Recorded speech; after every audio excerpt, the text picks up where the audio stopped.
अब हम जनरली हम अपनी लेके चले कि हमारे जीवन लाइफ में इंटीग्रेशन का मतलब क्या होता है। ठीक है भाई, देखो भाई, जैसे कि ये आपके पास पेन दिख रहा है आपको, ये मैंने इस पेन के दो टुकड़े कर दिए या तीन टुकड़े कर दिए। अब मैं कह रहा हूं कि मुझे इसको इंटीग्रेट करना है। तो इंटीग्रेशन मतलब सिंपल भाषा में हिंदी वर्ड ये होता है जोड़ना। यानी कि जो इसके टुकड़े हुए हैं अगर मैं इनको जोड़ दूं तो वो क्या होता है, इंटीग्रेट होता है, इंटीग्रेशन होता है। ठीक है बच्चों, ये हमारे वैसे जनरली भाषा में हम इंटीग्रेशन का मतलब बोलते हैं। अब इसको अगर मैं मैथमेटिकली बोलूं कि इंटीग्रेशन मतलब क्या होता है, तो आओ हम मैथमेटिकली इंटीग्रेशन का मतलब जानते हैं। इंटीग्रेशन मतलब हो यानी कि anti derivative is an inverse process of differentiation. क्या पढ़ा मैंने कि इंटीग्रेशन जो होता है वो इनवर्स प्रोसेस होता है डिफरेंशिएशन का। अब ये इनवर्स प्रोसेस का मतलब क्या हो गया भाई, आप सबने डिफरेंशिएशन पढ़ी है। साइन एक्स का डिफरेंशिएशन क्या होता है, कॉस एक्स का डिफरेंशिएशन क्या होता है, एक्सपोनेंशियल फंक्शन का डिफरेंशिएशन क्या होता है, या लॉगरिथम फंक्शन का डिफरेंशिएशन क्या होता है। तो आज हम पढ़ेंगे कि जो भी हमने डिफरेंशिएशन पढ़ा है उसका बिल्कुल अपोजिट पार्ट पढ़ेंगे, और उसी अपोजिट पार्ट को बोला जाता है इंटीग्रेशन। जैसे मैंने एक एग्जांपल ले लेता हूं कि हमने पढ़ा कि डेरिवेटिव जो होता है साइन एक्स का वो होता है कॉस एक्स। ठीक है भाई, फिर हमने ये भी पढ़ा कि बहुत सारे डिफरेंशिएशन पढ़े, ऐसे जनरली मैं ले रहा हूं, या मैंने बोला एक्सपोनेंशियल फंक्शन का जो डिफरेंशिएशन होता है वो होता है e की पावर x, यानी कि सेम डिफरेंशिएशन आता है। तो आज हम पढ़ेंगे कि फिर इनका इंटीग्रेशन क्या होता है। तो भाई एक बात ध्यान से सुनो, अगर मैं साइन एक्स का डिफरेंशिएशन कर रहा हूं वो क्या आ रहा है, कॉस एक्स। वहीं अगर मैं कॉस एक्स का इंटीग्रेशन करूं तो वो आपका क्या देगा, साइन एक्स। इसीलिए ही तो इसे इनवर्स प्रोसेस बोला जाता है। मतलब अगर आप साइन एक्स का डिफरेंशिएशन कर रहे हो आपका कॉस एक्स आ रहा है, तो अगर आप कॉस एक्स में इंटीग्रेशन लगा दोगे तो आपको साइन एक्स दे देगा आंसर। वैसे ही सेम अगर आपने डिफरेंशिएशन करा एक्सपोनेंशियल फंक्शन का e की पावर x का, तो आपको इंटीग्रेशन क्या दिया, e की पावर x। वहीं आप इंटीग्रेशन कर दोगे e की पावर x का, तो वो आपको सेम आंसर दे देगा, वही डिफरेंशिएशन वाला e की पावर x। इसलिए इसे क्या बोला जाता है बच्चों, इनवर्स प्रोसेस। ये यानी कि इंटीग्रेशन का इनवर्स प्रोसेस होता है। अब आप एक चीज देखो, मैंने यहां पर इंटीग्रेशन के ब्रैकेट में कुछ डाल रखा है, एंटी डेरिवेटिव। अब ये वर्ड क्या आया, एंटी डेरिवेटिव। पहले मैं आपको वर्ड को थोड़ा स्प्लिट करके समझाऊं। डेरिवेटिव तो आपने सबको पता है डेरिवेटिव का, है ना। एंटी मतलब क्या होता है, आप सबने ये अपनी लाइफ में शायद ये वर्ड सुना होगा, एंटी मतलब। एंटी मतलब होता है मैं किसी चीज का अपोजिट हूं। जैसे मैंने बोला कि ना मैं एंटी गवर्नमेंट हूं, मतलब मैं बीजेपी का अपोजिट हूं। मतलब बीजेपी कुछ भी करे मैं उसके अपोजिट चलूंगा, एंटी हूं मैं इसका। वो अच्छा काम भी करेगी, मैं जब भी बुरा काम बोलूंगा। तो इसका मतलब ये बोलना चाह रहा है एंटी डेरिवेटिव, यानी कि डेरिवेटिव का उल्टा। और डेरिवेटिव का उल्टा कौन होता है, इंटीग्रेशन। इसलिए मैंने ब्रैकेट में देखो, इंटीग्रेशन के ब्रैकेट में लिखा हुआ है एंटी डेरिवेटिव, यानी कि सेम वर्ड है वो। आप इंटीग्रेशन बोलो चाहे आप एंटी डेरिवेटिव बोलो, कोई फर्क नहीं आएगा। ठीक है बच्चों, पहले मैंने इंटीग्रेशन का मतलब समझाया। ठीक है, इंटीग्रेशन होता क्या है। अब आपकी इंटीग्रेशन जो पूरी बुक जो यानी कि आपका पूरा 7th चैप्टर है वो आपका बेसिकली दो पार्टों में बटा हुआ है। पहला पार्ट है इनडेफिनाइट इंटीग्रल और दूसरा पार्ट है डेफिनाइट इंटीग्रल।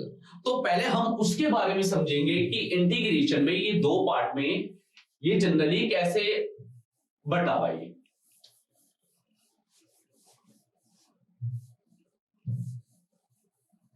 ठीक है भाई, चलो देखना। ये है indefinite integral.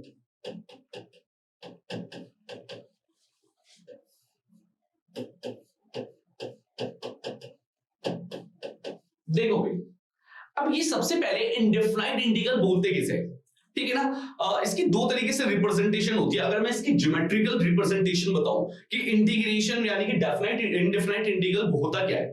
Basically indefinite integral आपको फैमिली ऑफ कर्व्स देता है। फैमिली ऑफ कर्व्स देता है आपको, जैसे कि मैंने बोला ये आपको फैमिली ऑफ कर्व्स देता है। जैसे कि मैंने एक ले लिया फंक्शन y इक्वल टू में एक्स स्क्वायर।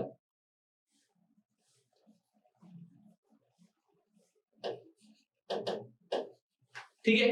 अब आपको फैमिली ऑफ कर्व्स का मतलब क्या हो गया, ये आपको देखो ना, ये y equal to x square का आपने पढ़ा होगा ग्राफ, ये थोड़ा सा ओरिजिन से जाएगा, ये ओरिजिन से जाएगा ये, ठीक है ना। अब मैंने यहां पर प्लस सी लगा दिया, तो प्लस सी का मतलब प्लस वन माइनस वन कुछ भी कांस्टेंट हो सकता है, तो ये फैमिली ऑफ कर्व्स का मतलब भाई ये ऐसे करके दे देगा आपको इस तरीके से। इसलिए मैंने इसको क्या बोला, जो इंडेफिनाइट इंटीग्रल होता है वो क्या देता है आपको, फैमिली ऑफ कर्व्स देता है आपको। ये मैं इसकी ज्योमेट्रिकल रिप्रेजेंटेशन बता रहा हूं, जनरली वैसी, ठीक है ना।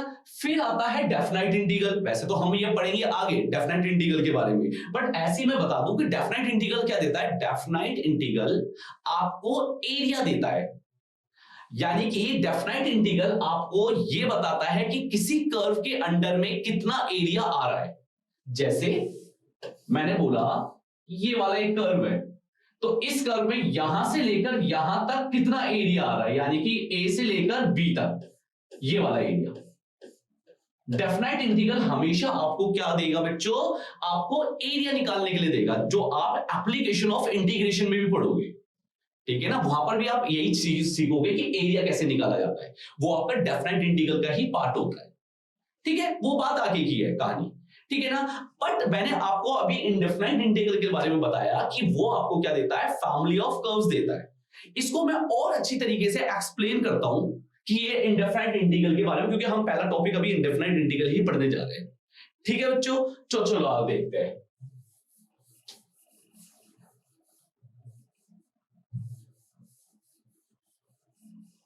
चलो देखना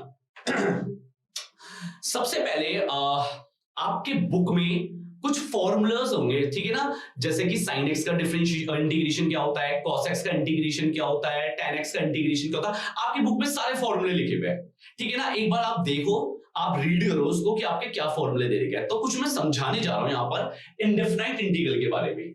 जैसे कि मैंने डिफरेंशिएशन करा e की पावर x का, आंसर कितना आया, e की पावर x। फिर मैंने डिफरेंशिएशन करा e की पावर x प्लस वन का, आपका जब भी आंसर कितना आया, e की पावर x। आपको पता है कांस्टेंट का डिफरेंशिएशन क्या होता है, जीरो होता है। फिर मैंने डिफरेंशिएशन करा e की पावर x प्लस टू का, जब भी आपका आंसर कितना है बच्चों, e की पावर x आया। समझ रहे हो ना, देखो ना, मैं यहां पर प्लस कांस्टेंट कुछ भी लगाऊं आपका डिफरेंशिएशन सेम आएगा। अब मैंने इंटीग्रेशन करना चालू करा, अब मैंने e की पावर x का इंटीग्रेशन करा, यानी कि इसका हमने पता है ना, हमने सीखा क्या है कि डिफरेंशिएशन का इनवर्स प्रोसेस होता है इंटीग्रेशन। तो यानी कि अगर मैं इसका डिफरेंशिएशन कर रहा हूं, मुझे ये मिल रहा है, तो वहीं मैं अगर इसका इंटीग्रेशन करूं तो मुझे ये मिल जाएगा। यानी कि e की पावर x का इंटीग्रेशन अगर मैं करूंगा तो मुझे क्या मिलेगा, e की पावर x। बट यार मैं लगाऊं क्या, यहां पर तो e की पावर x प्लस वन का भी डिफरेंशिएशन यही है, e की पावर x प्लस टू का भी डिफरेंशिएशन यही है, तो इंटीग्रेशन में मैं लिखूं क्या फिर इसके साथ प्लस में, ऐसा क्या आएगा, क्योंकि सबका डिफरेंशिएशन ये आ रहा है ना, तो इन सबके इंटीग्रेशन में भी तो कुछ भी आ सकता है ना, प्लस में वन भी आ सकता है, प्लस में टू भी आ सकता है, प्लस में थ्री भी आ सकता है।